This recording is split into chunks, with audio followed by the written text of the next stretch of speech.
Philosophy is a useless subject. At least that's what most people think. And I honestly get why. But today I'm going to change that opinion of yours.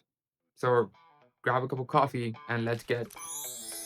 People think philosophy is just a bunch of people sitting around and asking questions that don't have answers. For example, does God exist?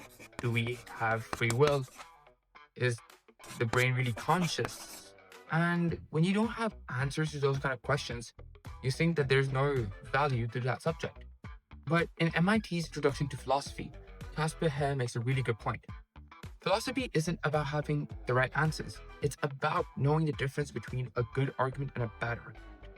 The difference between intuition and evidence, wishful thinking and what's real.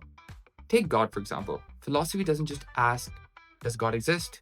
It asks for the argument behind it. Like Ansell's ontological argument, which tries to prove that God exists through logic, there's a lot of arguments that oppose that as well. And philosophy doesn't give you the answer, it allows you to judge the reasoning. And that skill transfers everywhere: politics, science, marketing, relationships.